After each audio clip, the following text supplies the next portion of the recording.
Anecdotes for success. Level up with truth, meaning, trade-offs, perspective.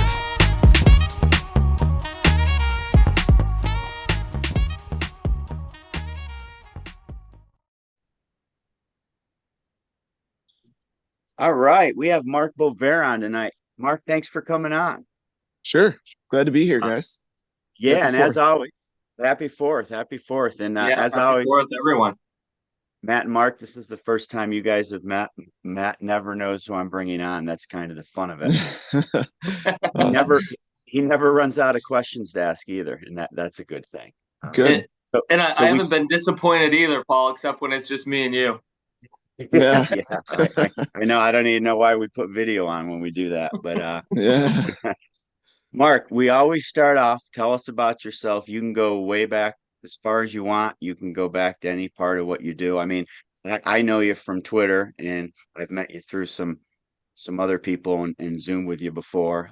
But you start us off, and you dictate where we go from there. How's that? Oh, well, I mean, I could go all the way back to the beginning, 43 years ago I was born, but, so, the short version of the story is that, the reason we're here right now talking is so about 10, 11 years ago, I got divorced, and I'm a single dad. I've been, doing that ever since. And it kind of merged with, I've always had this passion for finance. So I joined Twitter 10 years ago now, I think.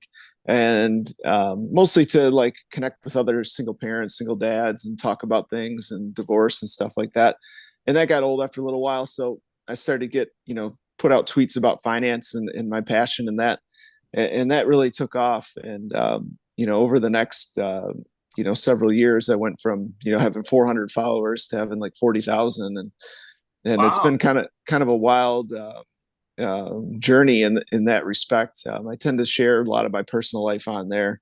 I don't follow any brand or any formula or anything. I don't know. I think I just enjoy tweeting. I don't know. It's like an introvert stream in a way. Like you can share your thoughts without having to get, immediate feedback in person. It's a little different in that respect. But so I work in finance. My day job is in finance. I love personal finance. I tweet about it mostly. I tweet about parenting. I've got 3 kids. They're all teenagers now, 2 boys and a girl. And my other passion is sports. I mean, I've been playing sports since I was 5 years old. I coach sports now, coach my kids' teams. I'm in the high school level now. I've been kind of following them all the way up. And man, it's just a ton of fun. Like I wish there were more hours in the day. Like there's so many things I like to do and want to do. But at the end of the day, I can only do so many. So that's kind of the gist of it. I really happy to be here today. Mark, that's great. First of all, I could see why you and Paul are fast friends, being the finance and the sports aspect. That's an obvious connection with you guys. Hey, what do you think? 40,000 followers is nothing to sneeze at least as far as I can tell. And why? There's a lot of people to follow. Like, why do people connect with you? Or why do you connect with them, or whatever, however you want to look at it? That's a great question. I don't know if I know the answer to that, because if I did, I'd sell a Twitter growth course and make a bunch of money, I guess. But I think that it's hard for me to talk. Like I've always been kind of a humble guy. Like I don't like to talk about myself. But one thing I've learned from Twitter and things like that is you got to play to your strengths. And I think that I've always had my strength has been able to simplify and put into words things that are, other ideas and concepts that other people have, but like in a way that is relatable to the average person, like just in common sense English, without all the industry jargon and all that kind of stuff. Like, just how does this affect or impact my day-to-day life, right? Like everybody talks concepts, everybody talks math, everybody loves all the different theories and things like that. But like at the end of the day, like get up in the morning and how does this impact me? And how is this important to me?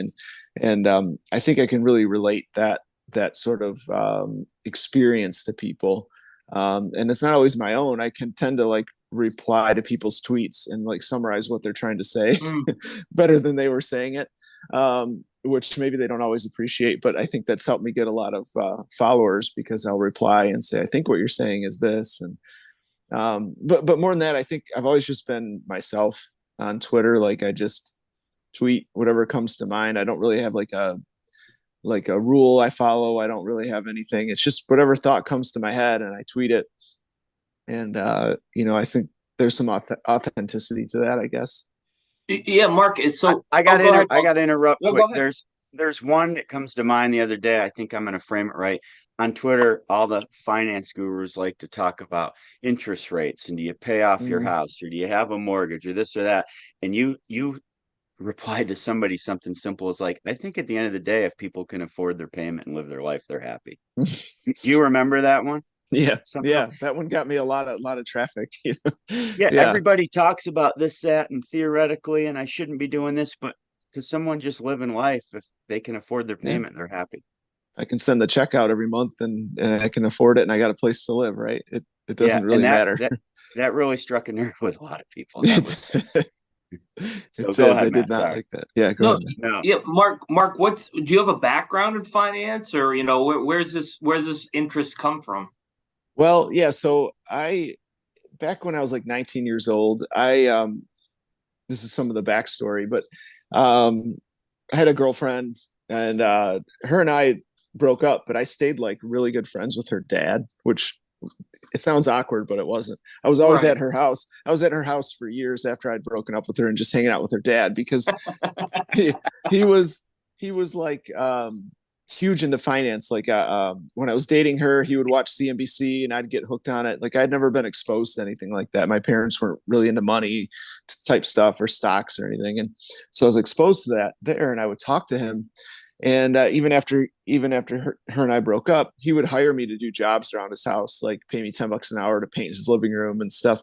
And while I was working at his house, I mean, we just got talking, and he got me hooked on finance. Like we would like play games where we pick stocks, back, this is like before the internet really, like you had to like look up the stock quotes in the paper, but we would like pick stocks and track them and see, a pretend $10,000 portfolio, who could do better kind of thing.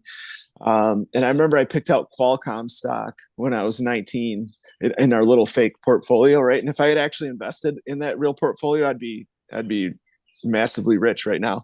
But Qualcomm went crazy because cell phones, started coming out, and there's a Qualcomm chip in every cell phone. And I remember thinking, man, this is awesome. And I was kind of hooked. So I changed my major in college after spending time with him. His name was Roy. And I switched to finance. I was going to be a teacher, which, Paul, maybe I should have went that route, because I do love the coaching and the teaching. But I switched to finance. I got a finance degree, and then I went, I had intended to be a financial planner, financial advisor, something like that. But coming out of school, it was like they throw you in the bullpen and they make you cold call 100 people a day. And like, that just wasn't me. Like, that's just not my personality. I was never going to cold call 100 people a day, So I took a corporate finance job, like cubicle gig, working in Excel. And, I've been doing that ever since, but that's always been the pay the bills job. But, the passion is still the finance, the helping people get their finances in order and invest and do things like that. So that's what I do on the, kind of on my side hustle all along. I've been coaching and mentoring people for years now. So, and do you have a specific? I could go a million ways with this, but Mark, honestly, I love it. It's awesome. Do you have like a specific? When you're talking to people, you look at like people. You mentioned, you went through a divorce and you're a single dad, so it sounds like maybe there was a connection there. Were you trying to help people in that particular?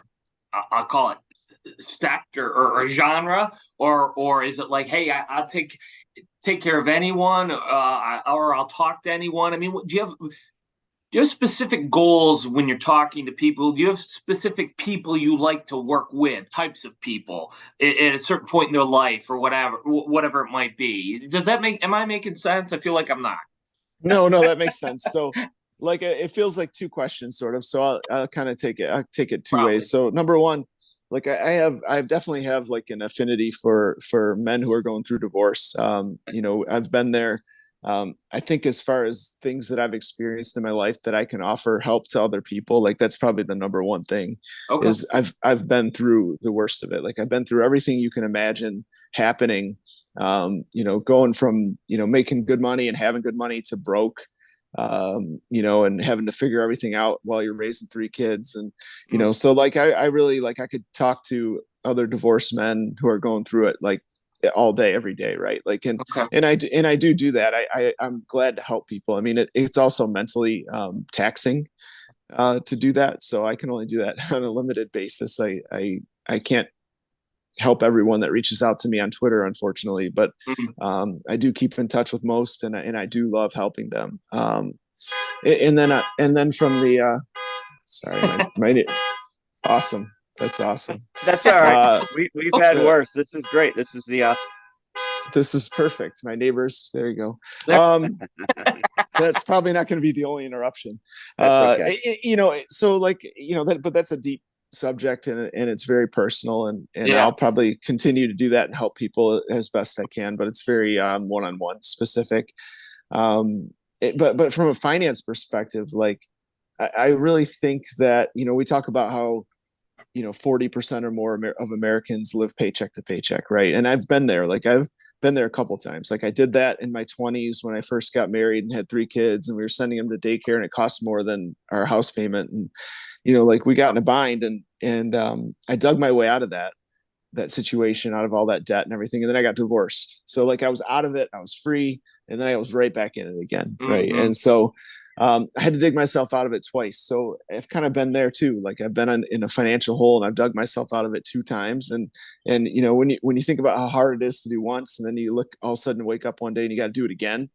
That's like the perseverance that, I mean, it translates to sports and so many other things, right? Like you just, like you worked all that way to get there, and now you got to get back to it, right? Like Paul, you're a golf fan, and you probably saw Ricky Fowler win this past week for the first time in 4 years. The guy was at the peak of the golf game 4 years ago, and then he lost it. He was dropped down to like 185th in the world.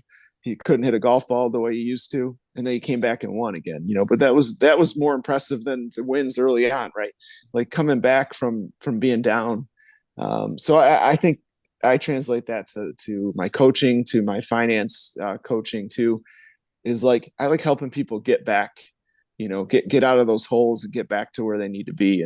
And a lot of Twitter talks about investing and how to maximize returns and all that stuff, and that's all great.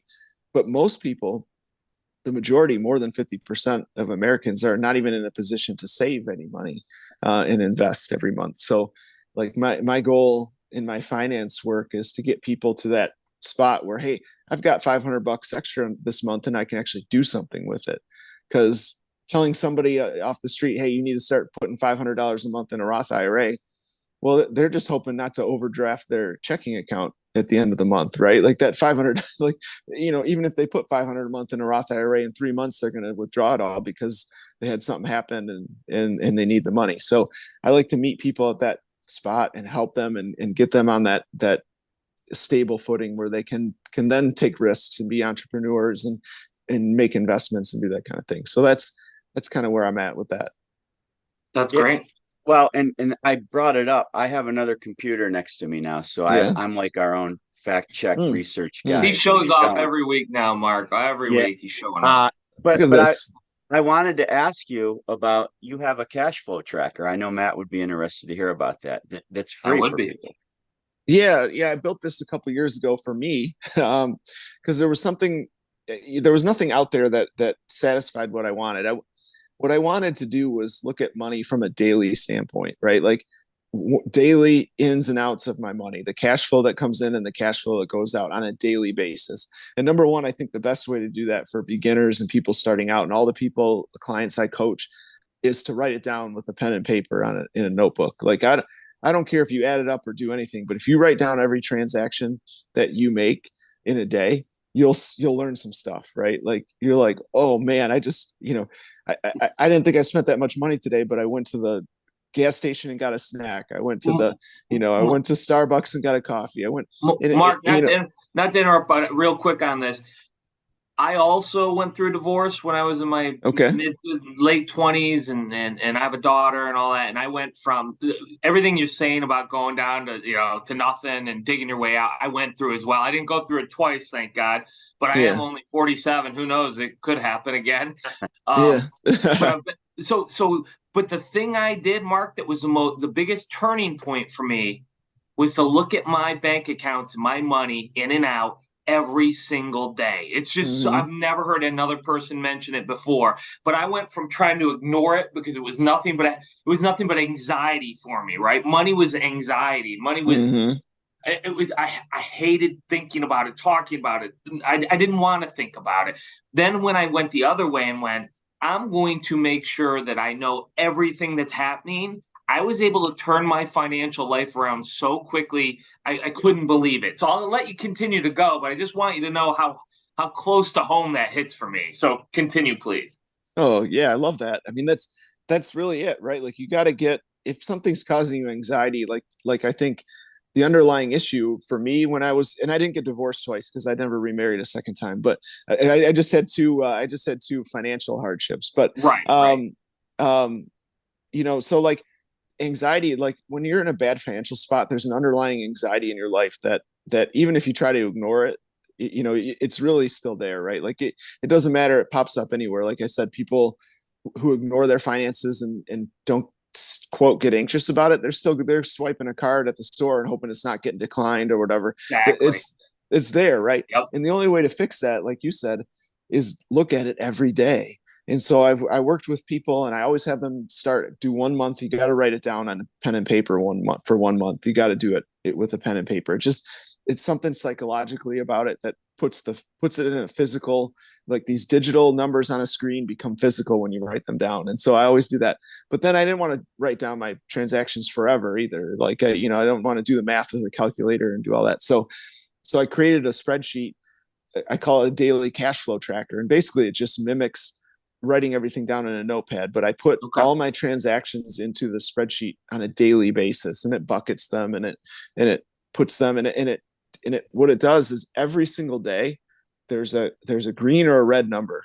Was I positive this day, or was I negative this day? Did I spend more than I make, or did I make more than I spent? And it just shows you that daily. And obviously, like, you get paid every 2 weeks. So you're going to be red 13 days and then you're going to be green, right? But then at the end of the month, when you add it all up, are you green for that month? Yeah. Did you make more than you spent? Or did you, and if you're red, you got problems, right? Like you have to do something. You got to, even if you're green, if you're only green by $50, you still got problems, right? But like that tells you more to me about your financial situation than anything else I've ever seen. And even more so than, like, you can throw stuff into Mint or into these like, online things where they bucket your money or whatever, but it doesn't have the same effect as putting it in there. And none of those do it daily, by the way, which is the problem I wanted to solve. Was it's always monthly. I want to see it every day. Mark, I did the same thing. I did it every day. I still have I did mine in an Excel spreadsheet. Yeah. I had a similar type thing where I had how much money I had an account, how much money coming in. Very similar, probably not nearly as good as yours, but the concept was the same. I wanted to see every day how I was doing. Yeah. And it became so real to me then. And I felt such control now. I felt a level of control, even though I was still not doing great. I at least felt a level of control. And then what else it did for me is it created this mindset that I don't need a bunch of this other crap. I would start just, that $5 coffee today. Back then, I'm going back quite a few years now. Yeah. But I was like, I'm going back 20 years now. I wouldn't buy it. I wouldn't. Mm-hmm. I was, I quit buying, getting cable TV, and I would take my daughter to the library and we'd get DVDs for free, Mm-hmm. And I would cut out all these expenses. And what it did and Paul's heard this before, but what it did for me is I stopped consuming what I call crap. and my dad used to call it crap, which is where I get it from. I stopped consuming crap, which allowed me to have money left over that I then started to slowly invest and drip and drip and drip. And that just created this whole different life for me that I'm living right now that is just completely different from that. But it all came from this mindset, Mark, that I know where my money's at. Now I have some extra. I can stop consuming crap.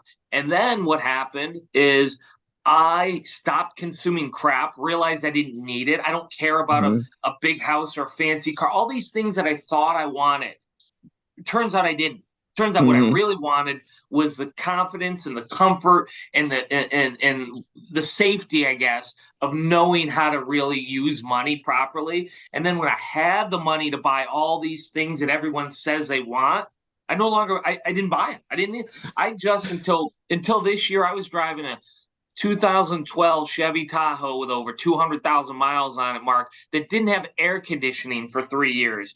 And it was representative of who I am as a person, what I became. And actually, I just got rid of it this year and got a much different vehicle. Yeah. And my daughter, who's 24, who grew up with me during this time, like she was part of all this, she actually is upset with me. She's like, Dad, I can't believe you got rid of the Tahoe and got a nice car. And I was like, my God, I think I've earned it after all these years. She goes, yeah, but it was you. It was who you know. And anyway, I digress on this whole thing, but you can probably tell how close to home and how emotional this whole thing makes me because it is such great advice. I've never given it to anybody else. I'm glad you're doing it. Good for you. Keep going, but I had to share that. Sure thing. Yeah, that's great. So my turn now. Mark, the more I get thinking about this, high school seniors that I teach, passionate about investing in finance. And I've learned over the years, they don't want to hear talk about retirement and IRAs and what to do 30 years from now, because they can't ever picture themselves 30 years from now. They're talking about graduation and proms and sports and colleges, but they make a lot of money. Kids work harder than like Twitter thinks kids work. They make a lot of money at times, but they just spend it on everything. Would your cash flow tracker work for a high school senior? For sure. Yeah. So one of my goals with it was, and you know, like I don't have the tech savvy to, you know, and I've actually worked with a programmer to make it a little bit more fun, because I think gamification of money is important, especially for young kids like that, like teens. You got to make it fun, right? Like everything they do is on their phone. It's reward, it's fun. Like they play these games and there's always like you win a fake prize, right? But they love that stuff, right? Like they love playing a game and they get the, you know, get the prize at the end or whatever. So my tracker would help a lot in the sense that, you know, you got the green versus red, it's gamification, right? Like, are you positive or you negative? And it's super easy at that age because there's not nearly as many inflows and outflows. They're not paying mortgages and, you know, all that kind of stuff. So it's pretty simple, right? They make $200 a week at their part-time job, and then they go and, you know, they go to the movies and they go to the, you know, put gas in the car and whatever. But I think it would work. The one thing I'd love to do down the road, and I think this is in the plans for my business, is to really make that into something like an app or something that can be gamified, that you put that stuff in there every day and it, you know, gives you that feedback that they love, the dings in the graphics or whatever. But yeah, I think it would work for them. And I think it's really important for them because when you start that habit early, and your point is perfect, Paul, about like, even when I was like 30, I couldn't really picture retirement, right? Like I really wasn't thinking like, man, I'm gonna, like, that just seems so like a different life, right? Like I'll worry about that later, right? I'm 30, I'm raising kids, I got all this going on, I just got to keep my head above water. But when you're 18, that, you know, talking to them about Roth IRAs and how important it is to max it out, it's like, oh yeah, okay. I mean, I remember my mentor, who I respected a lot, would always tell me, just start a Roth now and stick with it, right? Did I? No, I did not. You know, it just like there was other important things. I bought concert tickets when I had an extra $500, you know, like I didn't, you know, I was like, I can tell you I can name some things where if I had to put that money into a Roth right now, I'd be in a lot better spot. But, you know, Tigers made the World Series and I had to get tickets, but, of course. But anyway, yeah, I think, you know, the daily stuff is they need that more immediate feedback. You know, and I think absolutely it could work for them. Well, I always think on the fly. So I think when the school, so that's what I try to teach it to the students. It's not about making $1 million or saving Mm, $1 million or having enough to stop working, because most wealthy people never stop working, right? Like mhm, but they have the ability to choose what they want to work on, to take on the projects they want and work the hours they want. And if they can start when they're 18, when they're 40, like they can't even they're sick of school at 18. They've only been doing that for 12 years. So I try to mhm. tell them, imagine doing a job for 12, 20, 30 years. Yeah, You're yeah. probably going to be tired of that. But if you save a little money on the side, now you can choose another job. You can pivot towards Mhm. something else. You can work on a passion. And so I'm rambling a little, but I want to take your cash flow tracker. I'm going to have the students download it the first day of Okay, school. I'm gonna sweet. have if I'm just thinking on the fly, and have them track their expenses. I have them 2 hours a day, the kids. So they're gonna take the Mm, first 5, 10 minutes of every class and track their expenses. Because they always tell me I can't invest. I don't have any money. And they're gonna mhm. see real quick the pain of where they're spending their money, right? Yeah. Oh, yeah, for sure. I love that. I love that because then you got a captive audience too, right? So, and you can They show can't them go anywhere. Yeah. it's just 5 to 10 minutes, you know, and that's the key, right? Like it's not like a painful habit, right? It's not like, hey, I'm telling people to go out and run 10 miles a day. Right. Uh, you know, it's like 5, 10 minutes of sitting down and punching some numbers into that spreadsheet will change your financial life. Um, and it's, you know, you just have to do it. That's all it is. You just have Hey to do it. Mark, where do people get can people get their hands on this somewhere, or is it? I mean, like if someone Yeah. was I emailed it to you already, Matt, on my okay, fancy second computer. I'm talking about people who are listening now, who like, is it something people can get their hands on, or isn't that what's going on? Oh yeah. So it's out there. You know, I have it offered as a free download. You know, we'll put a link to it, right? You guys can put a link to it in Yep. the show notes and Cool, stuff. awesome, But yeah, love it. it's like it's called Frugability. That's the name of my my coaching and my finance biz is called Frugability, and you know, so that there's a site where I got that downloaded for free, and anybody can get it. So, That's awesome. mhm. How'd you come up with the name Frugability? It was so random. It was about 5, 6 years ago, and like I, you know, I talk about frugality, but no, nobody really wants to talk about frugality, right? Like it's boring, and man, that sucks. I don't want to be frugal, right? And I don't really want to teach people to be frugal, but what I kept thinking of was you need the ability to be frugal if you need to, right? Like if times get tough, I need to be able to go bare bones, right? Like if I lose my job, I've got no income, or there's an illness in my family or something. I need the ability to be frugal. Like I need it. So I can't have these big locked in, large, long-term expenses. They're going to crush me if my income dries up for a little while or I get sick or something happens. So I just put the two words together, frugability. So it's like the ability to be frugal, but you don't have to be. And I don't want you to be frugal all the time, but you need to be like you were talking about, Matt, with your car and stuff, right? Yep. Like if you're not locked into a $700 a month car payment, and something happens in your life, well, guess what? It's a lot easier to deal with, right? It's a lot simpler if you lose some income, or, you know, like when you were starting out, probably when you were starting out your Subway businesses, there's like that run up, right? They don't make money right away, right? There's like you know, you And got to give yourself more of a runway kind of thing.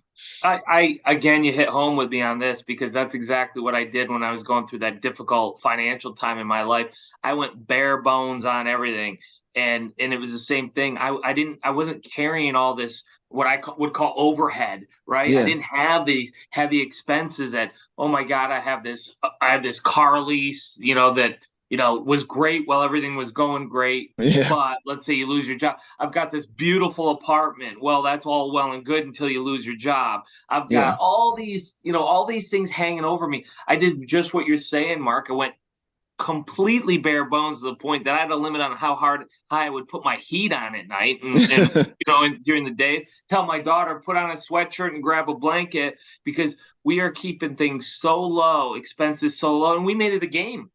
That Mm-hmm. way, what I was trying to do, Mark, is I was trying to save money so that I could start investing in my first piece of real estate. Yeah. And so we had a goal, gamification, right? We had a Mm-hmm. goal, and we would track. expenses and versus income and how much we were able to put away so we could get to our goal. And my daughter's like 5, 6, 7 at the time. You know what I mean? She's young, and Yeah. we're making. So when I'm telling her, hey, we're not going to the movies. We're going to go get a free DVD at the library, and we're going to watch a movie at home under the blankets with a hoodie on, and we're going to eat, we're going to eat popcorn we got, over at Walmart versus, this is why. This is what we're going for. This is what we're doing. And it became a real it's a whole bond my daughter and I have that is unbreakable. Even at 24 now, that is just it's just created this bond for us that I don't know how you create that. I don't know how you would ever go about wanting to create it because it was a tough time. But now that we have it, I'm like, holy cow, what a blessing. But I did the same thing. I went bare bones for the exact same reason, but I wasn't trying to get under losing a job or anything like that, which I totally agree with. I was trying to get up to an investment level to get out of what I called financial jail. I just had to get out of my situation. Yeah. Well, yeah. And that's what I teach people is you do that in the beginning, right? You kind of learn to live that way, and you don't have to live that way forever, but you learn to live that way. And then when you do get to the point where you're investing or buying real estate or whatever you're doing to make more money, right? You can still go back to that if you needed to. You've been there, you've learned it, you've kept your fixed expenses low. And if you buy that first piece of real estate and it's a little rough at first, right? And you got to sink more money into it, then you think, okay, I can go back down. I can live frugally for a little while until I get this back going again. And so that's what Frugability is all about. It's just the ability to be there, keep the fix. That's my main mantra I speak of, besides tracking everything every day, is you keep those big fixed expenses low, and then you don't have to sweat the $5 coffees, right? Like you can always cut the $5 coffees to, like, just don't go get one tomorrow, right? But you can't cut the $700 lease. You're stuck with that for 36 months. So keep the fixed expenses down. And it's a freedom that I try to, it's hard to articulate to people what that freedom feels like. When you do a chart, like you said, everything's gamification. I love charts. Even get poster boards and put them on your wall. I've got a little poster board here or a little dry erase board here in my garage that I use. You can see it over the corner, but you can track stuff, every day, and you can track your expenses. But what's really cool is, hey, if I needed to, I could live on, say, $2,000 a month or something, right? Like if everything went bad, I could still do that. And that's a freeing feeling. So I do the same thing to this day, Mark. Do the same thing this day. What are my monthly expenses if everything went to hell in a handbasket? What is my number? And then what is my number, and what could I get it down to if I had to? It's just wired into me now after years of dealing with that. And the freedom, as you pointed out, the freedom that gives me, and the level of comfort that gives me, because I've been through it, I tackled it, I know what I'm doing, and I know how to do it. I don't, like you said, I don't think people understand it unless they've done it. Absolutely. Yeah, you know what I find interesting? Almost every creature knows how to be frugal. They survive, right? Like even a squirrel knows winter's coming, so I've got to save food during the summer.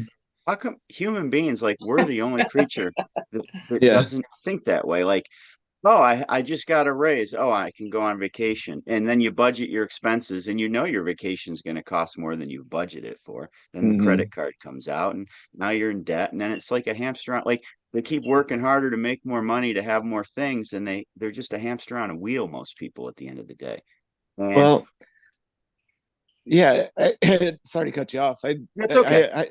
I have a theory on that. Like I thought about this. So I'm building a course that I can put out to my clients, because I do a lot of one-on-one coaching, but that's limited. Like I can only coach so many people one-on-one. So I'm putting what I teach people into a course that I can market out there. So, but the first lesson in my course is that we haven't evolved to view digital money or even paper money as resources, right? Like that's perfect, Paul. Like I didn't tee you up for that, but that was like perfect because, animals in the wild, their resources are physical, right? Like the squirrel is hoarding nuts. and he knows exactly how many he has and where they're stored and whatever, right? And so there's psychologically something tells him it's enough, this is okay, I've got it, right? I think my theory is that human beings are similar. It's just that in the last couple hundred years, we haven't used physical store of value. We don't have resources like when even a couple hundred years ago, if you knew you had enough firewood outside, because you could look and say, I got enough firewood to make it through winter, right? Or I got enough canned goods in the pantry to get me through this long winter when I'm, living out in the West or something. But like, we don't have any of that anymore, right? Like we just, when we need something, we just go to Kroger down the street, right? We just go to the store. And even money wise, like, I don't think digital money on a screen, like our bank account balance on a screen, does much psychologically for us. It's not triggering that, like, I don't know what the right primal sense of like, we have enough resources, right? So like, we tend to like buy things. And I think that's like an instinctual, sort of evolutionary habit that we just, are too primitive to overcome right now, right? Like it's like the truck in the driveway is a resource, right? Like, I can fill that thing up with gas. I can throw stuff in the back. I can put my family in it, and I can go somewhere, or I can escape danger, or, there's all these different things. But like the $5,000 in my bank account, that's not a resource. Like if the power went out tomorrow and the whole world, went dark, that $5,000 in that bank account is meaningless, right? That's not a resource. That's not going to feed my family. That's not going to do that. So I think we've kind of the same way. It's probably the same way with food, right? Like, food is so abundant. That's why everybody is overweight now, right? Like we just don't know how to stop when there's too much, because there was never in the history of the human species for millions of years, there was never too much. So you never really had this problem. Only in the last like 50 years do we have this problem where there's too much and it's too readily available. And I think from a money standpoint, we've become detached physically from our and we don't even get a paycheck, right? Like, even like when we're all 40 plus guys, right? Like, even when we were younger and we go to work when we were in our teens or whatever, you'd get a physical paycheck, right? And so there was like this like connection to your money, and you'd have to go to the physical bank and cash that check, and usually you'd get some of it back in cash, and like, you would spend the cash out of your wallet, and as the cash in your wallet got more thin, you knew you were running out of money, right? But in this digital world, we don't have that. There's nothing like to cue us in to like, our resources are running out, or we don't have enough, or we're in touch with the money that we've earned, or there's some connection between the work we put in and the money we've earned. And I think we've lost a lot of that. So anyway, great point, Paul. Like, sorry to hijack it, but I just had to bring that up, because that's like my number one lesson in my course that I'm building is we're out of touch. And that's why writing it down every day, that's why looking at your money every day is important, because that's the only way we get it back front and center, right? Like, the squirrel sees his pile of nuts every day and he knows, he's like, gets up in the morning and he's like, okay, I got to get like 10 more of these, because this is not going to do it. But we don't do that, right? Like, we can get up and not pay any attention to money at all for weeks, right? We can just do nothing if we wanted to. No, and it's a great point, because even in the wintertime in upstate New York, it could be sub-zero for a couple days, and I'm not worried about having 2 months of food in my house. I still know I can go to the store. And psychologically, I guess that's probably how we feel about money, most people. Yeah, that's, I mean, it's just how it works, I think. Question, still money topic. Lately, I noticed when I go to restaurants, I don't carry a lot of cash with me. I use my credit all the time, then I pay it off. Probably spend more than I do because of that, right? I mean, that's but when I go to restaurants now, they're offering me a cash discount, and that bothers me. And well, I get what they're doing because expenses, but I try to go to the restaurants that don't offer the cash discount now, because I want to use my credit card. And do you think that's going to become more widespread, like stores offering discounts with cash, or are they just trying to nickel and dime me? I think from a small business standpoint, like, I understand where they're coming from, because I think over time, and I don't know the numbers on this, and I could be wrong, but I think over time the processing fees and stuff on credit cards has crept up, right? Yes. And so like, I got a little cafe here in town. It's owned by one person. They own one. There's not like a chain or anything. They own one business, right? And so they charge a processing fee when you use your credit. So it's either either you get a cash discount or they charge a processing fee, right? Like, or they charge more if you use a credit card, whatever. And, I buy a $10 sandwich in an iced tea, right? I kind of understand. So if I pay cash, they get $10. If I charge it to my credit card and they don't charge me a processing fee, they get like $9.15 or something, right? So I don't know what the fees are. It's like 35 cents plus a percentage or something like that. I don't. So their margin on that sandwich might be 50 cents, and 35 cents of that is gone because of the credit card processing fee. And so, personally, I'd rather see them just raise the price to assume everybody's going to pay with a credit card. And then just somebody pays with cash, they pay with cash and they just pocket the difference, right?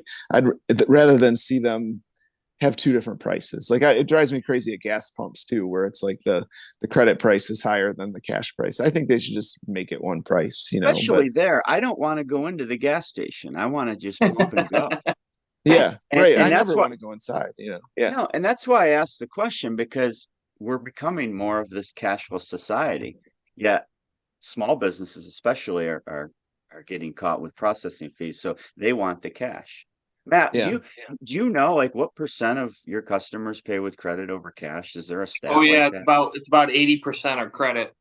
It's about 83% of mine right now. I think what they try to do, and we don't do any of that in my business. But I think what these particular places are trying to do, or the attempt was to make it look like they were incentivizing you to pay cash and therefore you were benefiting from it. But what I think it's really turned into for people is you're punishing me for using credit, right? And so it went from, hey, let's make it look like a positive, pay me cash and I'm giving you a cheaper price. But what it really looks like to most consumers is I'm charging you more to use credit. And I think that's what you feel, Paul. I know that's what I feel when I see it out there. So, the fees are, they vary depending, but it's a lot of money. That said, as a business owner who takes credit cards and that kind of thing, I don't have to worry about the same level of theft, of loss of cash, just sheer loss. Miscounts. I don't have to worry about the hassle that is change and all these kinds of things. So cash is a nuisance. It really is. But credit's expensive, right? For the business. So it's like everything. One of our pillars, Paul, trade-offs. It's definitely a trade-off. But I think we see it more in the small businesses. It doesn't particularly bother me either for a small business. But I think I don't think people really, I think it's become a lot of people see it out there, and I think it's become a topic and people kind of resent it at this point. That's what I'm seeing anyway, anecdotally. Well, I think about this stuff way too much. Then when I pay with credit, I feel most people tip more when they pay with credit, because again, they don't have the value of the money. But then I reverse my thought process on that. I pay with credit, then I leave the tip in cash, because I know it probably means more to the server. So now I'm going against what I believe. So I don't know why I even brought it up. I'm in mess. Well, maybe we should bring up the other controversial one, which is they spin the iPad around and add a tip for everything now, right? Like, it's like it's like, to me, that's more prevalent and in your face than even the cash discount or the credit card fees. But like, everywhere you go, it's spin the iPad around and ask for a tip, even in stuff that's not a service industry anymore, right? Like, it used to be, at least you got waited on and you would tip somebody who was your server. But like, do I tip the person at Panera Bread who just, all they did was take my order? Like, what they were supposed to do. Right. That's just their job. And then they spin that thing around and they're like, here, it's going to ask you a few questions. And I'm like, you're caught in that awkward, where you hit no and 100%. And there seems to be, from articles I read, a lot of resentment from the consumers about that. Yeah. And from a business standpoint, what I see is someone who kind of is involved, is familiar, let's say, with this kind of thing, is you're competing wage wise with the other places who are doing it. So, you tell your potential employees, yeah, we don't do tips here. Basically what you're saying is you took a pay cut because you can go over to the competitor over there, and you're going to make another $2, $3, $4 an hour. on top of what I'm paying you just by spinning it around and going, Yeah. go ahead. And Mark, you are spot on in my opinion. Yeah. I don't know. I don't know what the solution is, because I get that. Like, you almost have to keep employees, because they're getting it. I know people here, like some my girlfriend's daughters work at ice cream shops and stuff, and like the tips is like more than the hourly rate usually, and it's just and it's like because of the spin and the iPad thing, right? Like, and one of them works at an ice cream shop that doesn't have the iPad, so they have the little cash jar, but they might get total for the whole night, they might get $10 in there, but when you spin the iPad, they're making an extra $100 in a night. And like, how do you compete with that? How do you it's interesting on that too, Mark, when that started in my business, and I as employer went, oh, well, this will be wonderful because the people who really perform will be rewarded. Yeah. And the people who don't perform as well service wise to the customer, right, subjectively, but they won't be as rewarded as much, and it'll drive them to do better, so they can get rewarded more. I thought it was this kind of basic behavioral economic type project or process that was going to happen. What I quickly realized is that's not it at all. What it is who spins the iPad or whatever they're using, and makes it very vocal and obvious to the customer that there's a tip opportunity here. Those people were the ones getting the bigger, not the people who I would have thought would have been the kind of the better customer service people. In fact, what I found is a lot of times those people, and this is again anecdotal, but in my experience, what I've seen is those people find that to be a very awkward thing to do. So they won't point.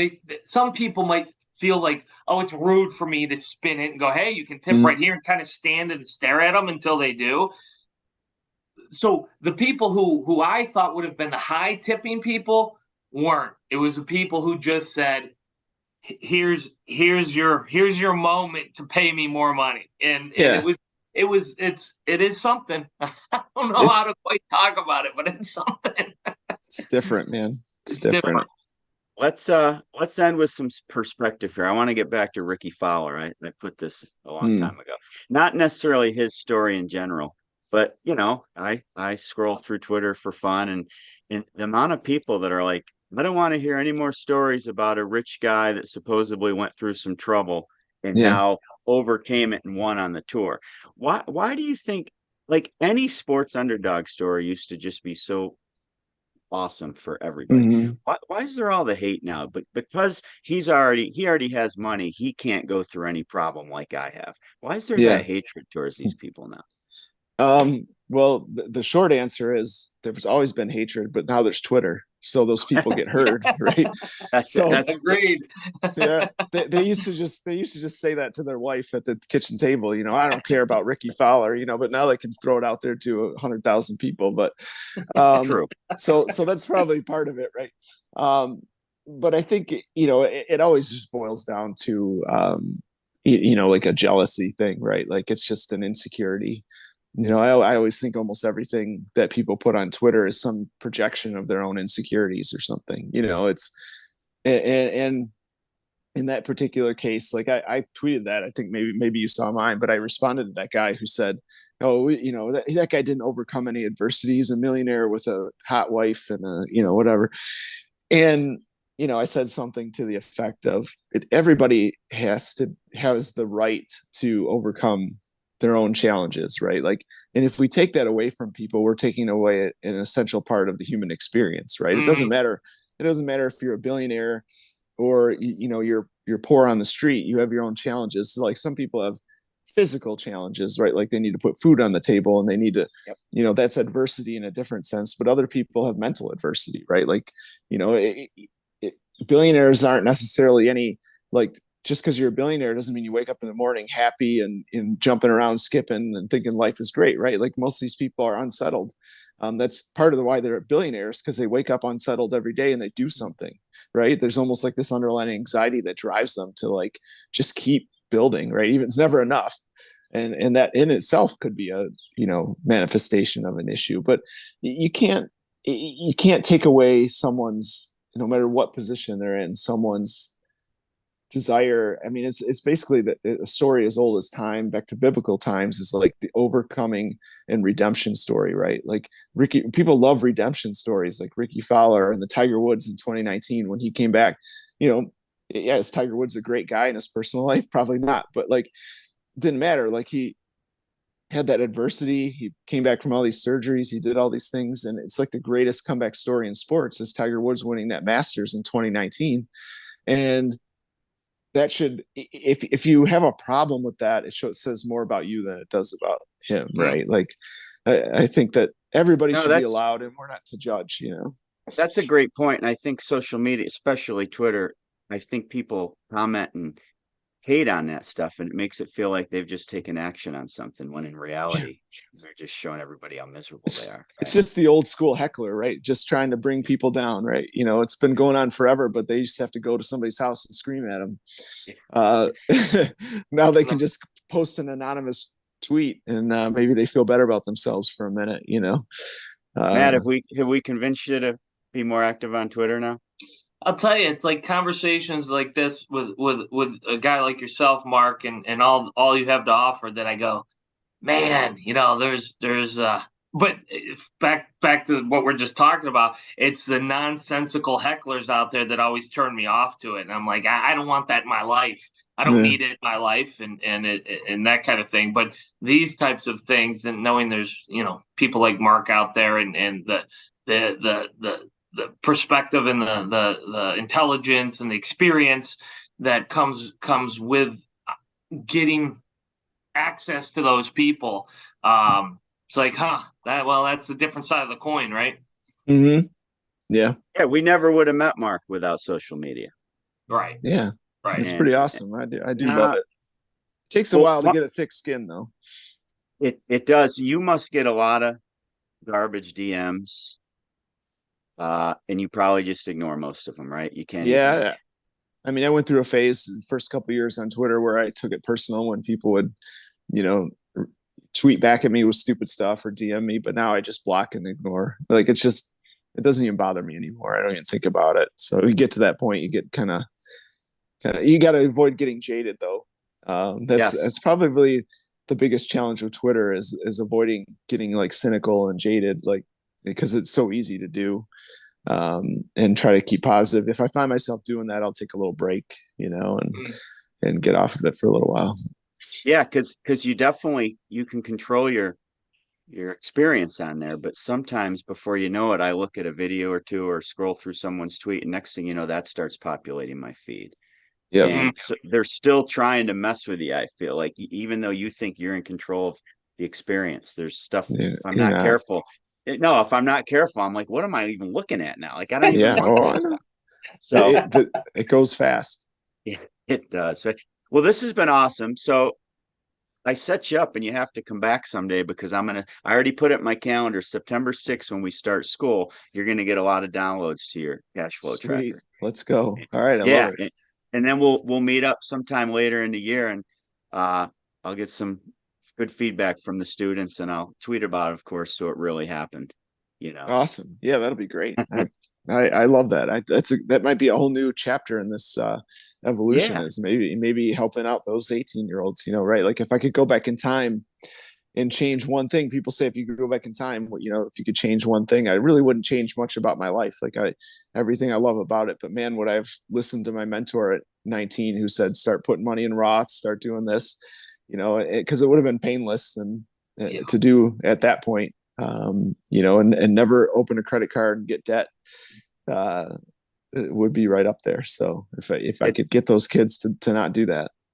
It's crazy. That's the biggest thing I fight, is like, you're about to go into the most debt in your life with the only type of debt you have to pay back, right? You can't default on it. Yeah. Winning some of that battle with the community college approach and all the credits they get, but some are going to learn the hard way too, I guess. But there's the universal problem of humanity, right? Like, 18-year-olds don't want to listen to much of anything. So No, Yeah. no, absolutely. Well, hey, thank you. We didn't talk as much sports as I wanted to talk in coaching. Oh man. Again, that brings us back to there's got to be a next time now. Maybe that was by design. I'm happy to come back again anytime. Awesome. Hey, thanks for being on, Mark. All right. Thanks, guys. Thanks, Matt. Thanks, Paul. Thank you. Yeah.